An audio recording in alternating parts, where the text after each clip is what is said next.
Language planning and policy in Singapore. In Singapore, language planning is associated with government planning. In this top-down approach, the government influences the acquisition of languages and their respective functions within the speech community through the education system. Language planning aims to facilitate effective communication within the speech community, which can result in a language shift or language assimilation.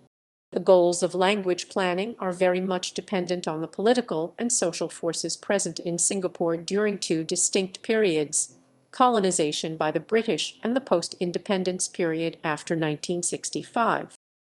Background: Singapore is a linguistically and ethnically diverse country with a population of about 5.7 million. Officially, its ethnic composition is approximately 76.8% Chinese, 13.9% Malay, 7.9% Indian, while the remaining 1.4% are mainly others, a miscellaneous category. Given this diversity, the language policy in Singapore aims at cultivating amongst its citizens a bilingual proficiency in the English language and a mother tongue that is officially assigned to the specific ethnic communities. Although the English language is excluded from the list of official mother tongues Mandarin, Bahasa Melayu, Tamil, it is still recognized as an official language for practical reasons such as ensuring socio-economic mobility. This is because the ethnically neutral status of English helps to ensure that the distribution of economic advantages is not seen as unduly privileging or benefiting a specific ethnic group, which would otherwise raise the danger of inter-ethnic tension. Additionally, the English language represents the idea of modernity and its association with progress, science, technology, and capitalism.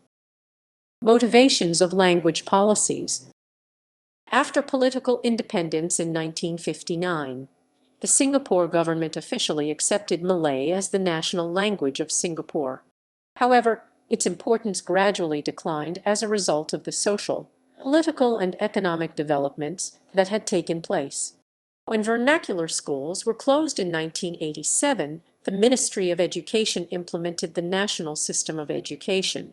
The bilingual policy encourages Singaporeans to be proficient in both the English language and in their respective ethnic mother tongues, which include Chinese Mandarin, Malay, and Tamil. Bilingual education is provided by the Ministry of Education in Singapore. The bilingual policy also aims to promote better understanding amongst the three ethnic groups in line with the effort of nation building. Additionally, there was also the growing concern that Singapore was facing increasing Western influences, affecting a potential threat of the de-Asianization or deculturalization of the people. Due to the increasing importance of English as an international language, the bilingual policy was then enacted to safeguard Asian identities and values. Alongside English, the Singapore government aims to promote Mandarin Chinese, Malay, and Tamil so as to prevent the erosion of culture and heritage of the three ethnic groups. Racial harmony is a stated policy of the Singaporean government, and a Racial Harmony Day is even celebrated. Usage of four official languages is an element of policy designed. With English as the lingua franca, no one ethnicity is favored, but the cultures are preserved. The idea behind this policy is that treating all languages as standard and thus equally prestigious will result in the speakers of each language being treated equally. While the Singaporean government promotes standard Singapore English as a lingua franca, it heavily discourages the usage of Singlish, a Chinese and Malay-influenced English-based Creole language, widely spoken by Singaporeans but virtually unintelligible to foreign speakers of English. Governments including those of Lee Hsien Loong, Lee Kuan Yew, and Goh Chok Tong have campaigned against the usage of Singlish, declaring it an obstacle to communication with the rest of the English-speaking world and a substandard, broken English that ought not be part of Singapore's identity. A Speak Good English campaign aims to encourage Singaporeans to speak grammatically correct English that is universally understood while urging citizens to purge Singlish from their speech. In line with government policy, schools emphasize standard English and try to minimize the usage of Singlish in the classroom, holding that Singlish hinders the learning of proper English. The Media Development Authority, a statutory board of the government, urges Singaporean mass media to use as little Singlish as possible, declaring it appropriate only for interviews, where the interviewee speaks only Singlish. Despite these policies, however, the usage of Singlish outside formal, institutional contexts remains widespread. The Singaporean government also promotes a single, standardized form of Chinese, discouraging the usage of other Chinese varieties. While the Chinese community of Singapore historically spoke several varieties of Chinese, most of them mutually unintelligible, such as Cantonese, Teochew, and Hokkien, the government has promoted Standard Mandarin both as a means of unifying Chinese Singaporeans under a common language and to facilitate communication with Chinese people from outside Singapore. Since 1979, the Speak Mandarin campaign has promoted use of Mandarin. Language ideology. There were two prominent language ideologies that the Singapore government adopted. Internationalization. It entails the adoption of a non-indigenous language as an official language. The Singapore government adopted a non-indigenous language, English, to exist alongside the indigenous languages of Singapore. Linguistic pluralism.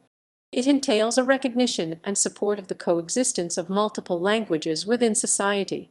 Some believe it to be in contrast with the language ideology of linguistic assimilation, where every member of the speech community, regardless of his first language, must learn the dominant language of the society where he lives in. After independence, the Singapore government gave English language, Mandarin Chinese, Malay language, and Tamil language shared official status.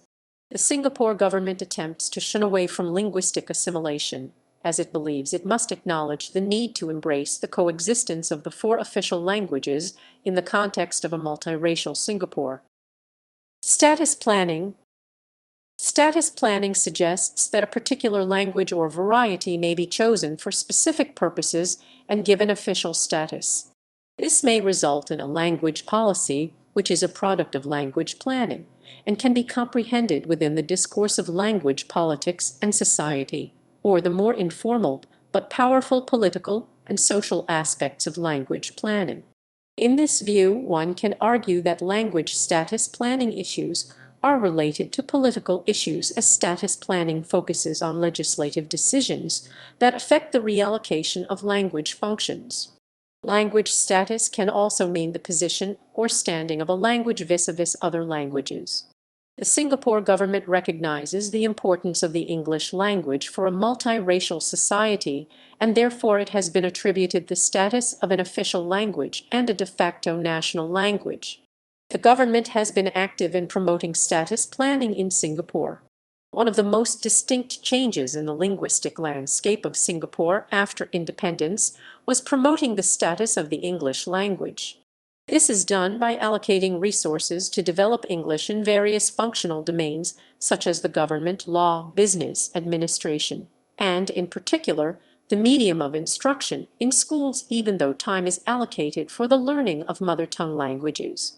English is the international lingua franca. It was no longer viewed as a colonial language, but rather an international language permitting universal communication. The economic rewards of being proficient in English was emphasized upon perpetuating the mindset that English is the superior language in Singapore. Besides government administrative domains where English is widely practiced, English has gradually been inculcated into social, family, and individual habitats as well. Despite the government's attempt to maintain symbolic and cultural capital in the mother tongues, English has been deeply integrated into the local linguistic landscape of Singapore. It is evident that English has acquired a significant role in the linguistic landscape of Singapore, as Singapore is the only non-native speaker country which has adopted English as a working language. Short of Singapore, no other country has channeled its language policies. Speak Good English movement SGEM. Controversy of the campaign. While the Speak Good English movement has seen progress through its engagement via radio shows, on television programs, and in giving out the Inspiring Teacher of English Award, it has controversy as well. Despite the government's label of Singlish as a handicap, the latter endorsed the usage of Singlish on more than one occasion. SARS crisis. When the SARS crisis broke out in 2003, the Singapore government commissioned a SARS rap song, sometimes known as the Survivor rap, to emphasize the importance of proper hygiene.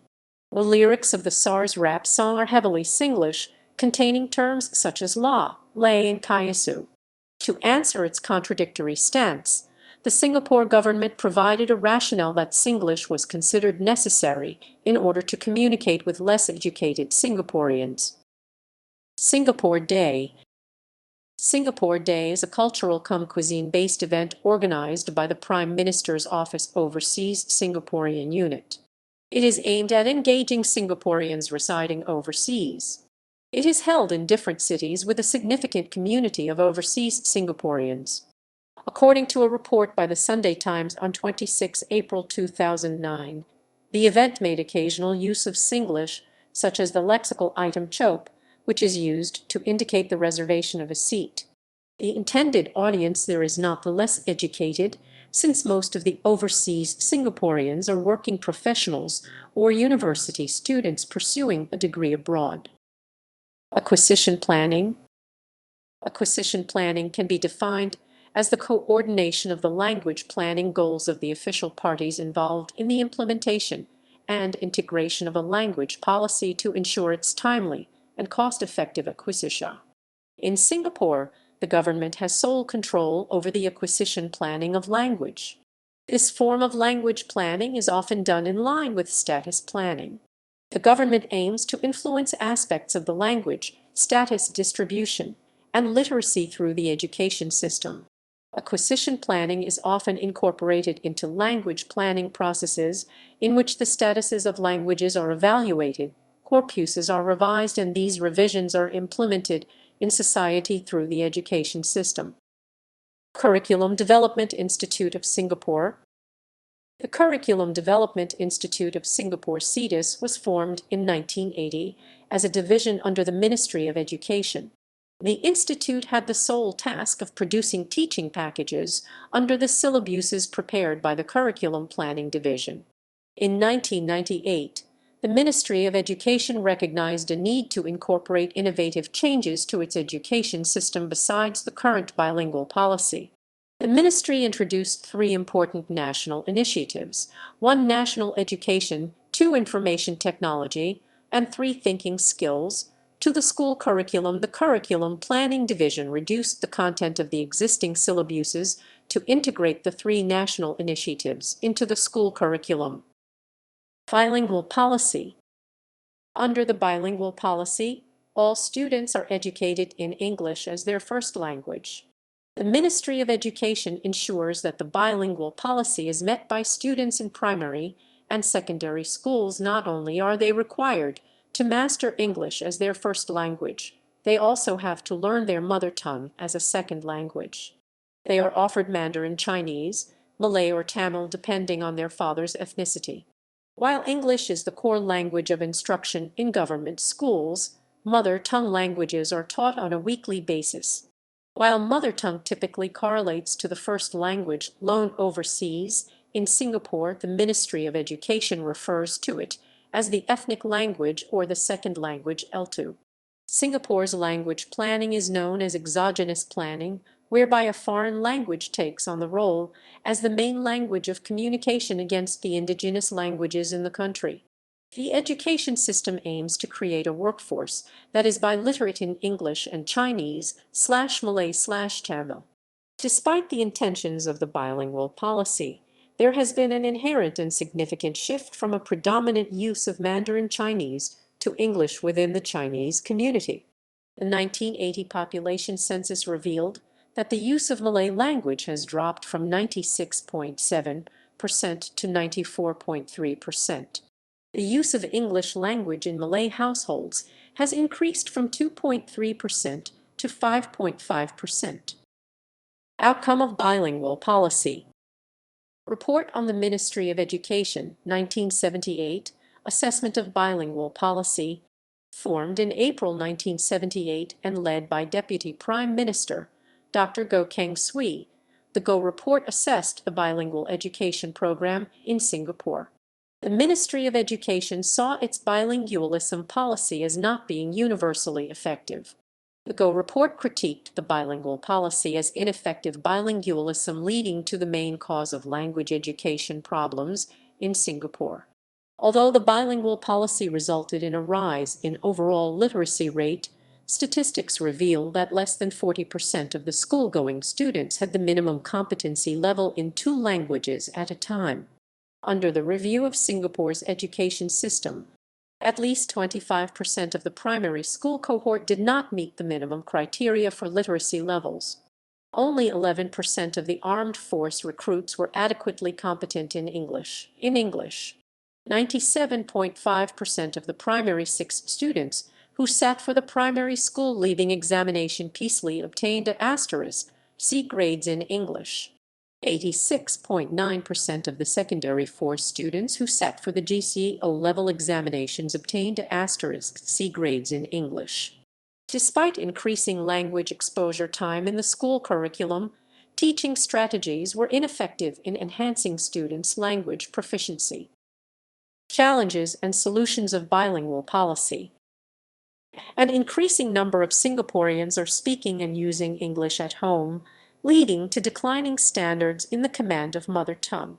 The impact of the bilingualism policy, however, differs from one ethnic group to another.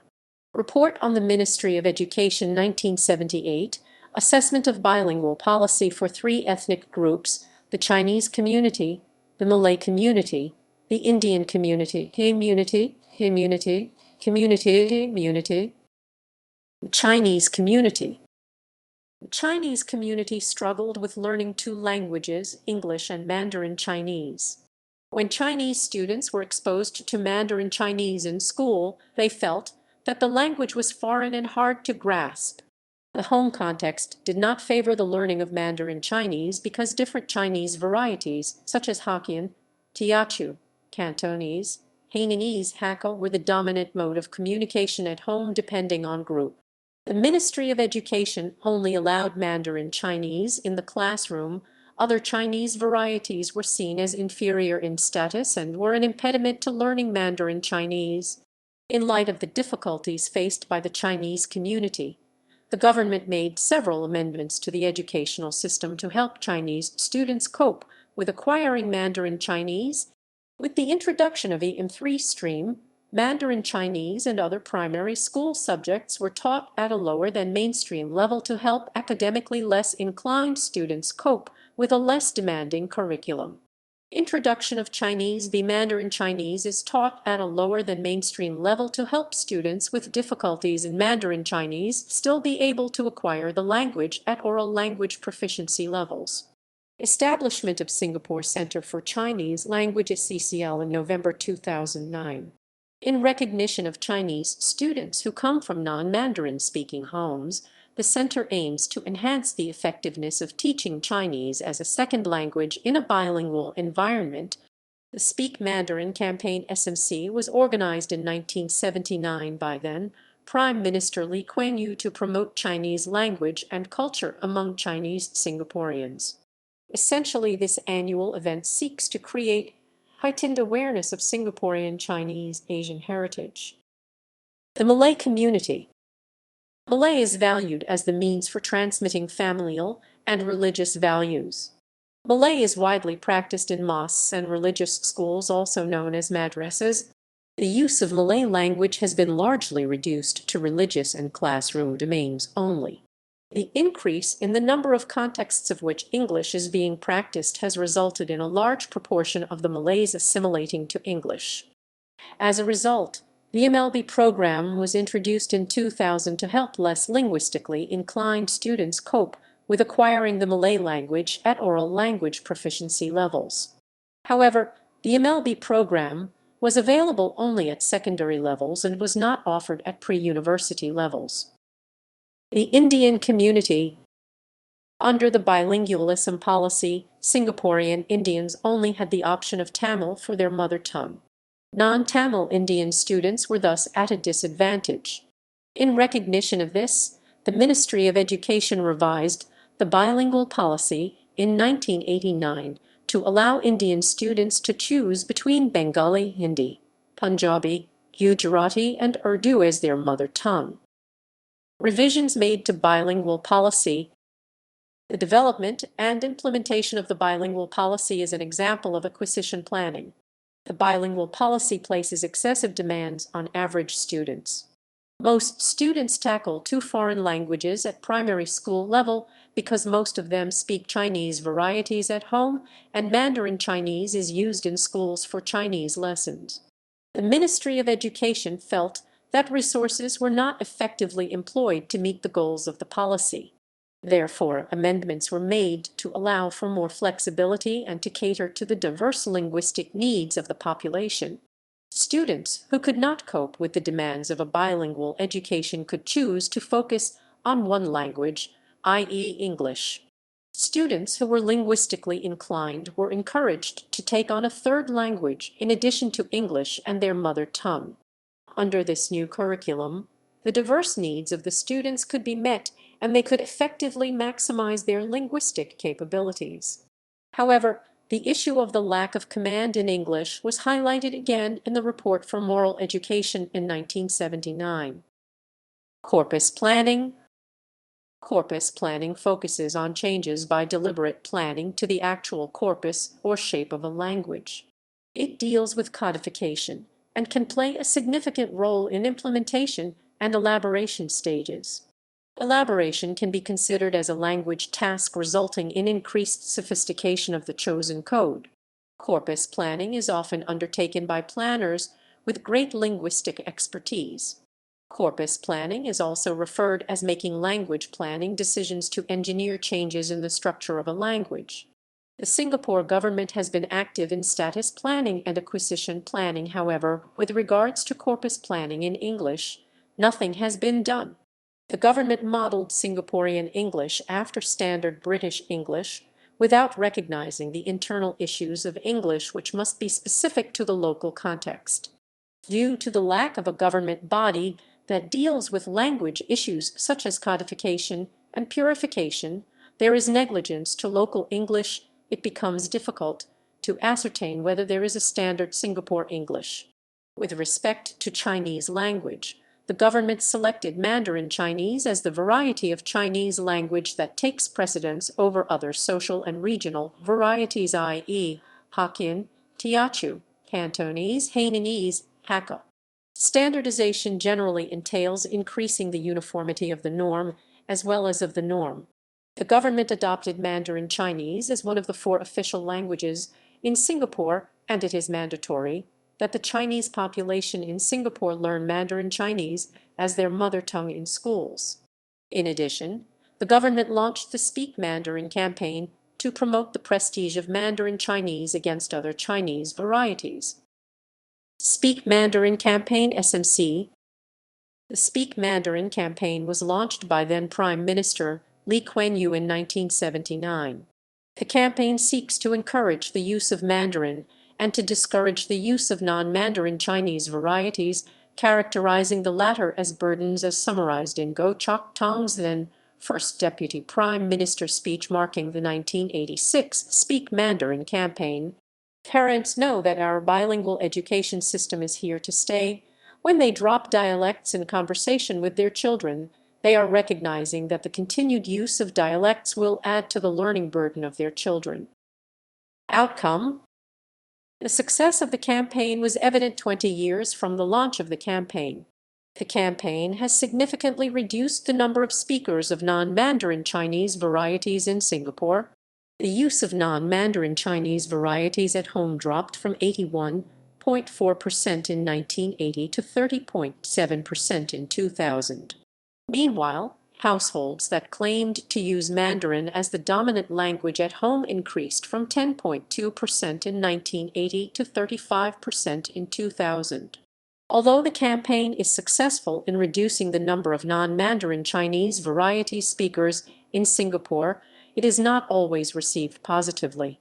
This is due to two key reasons. The Singapore government does not abandon the usage of non-Mandarin Chinese varieties fully. Members from other ethnic groups in Singapore felt that they were not treated fairly.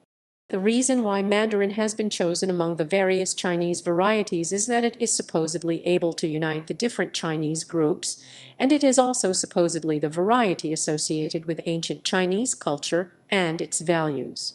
This is not to say that the government considers the other Chinese varieties to be totally.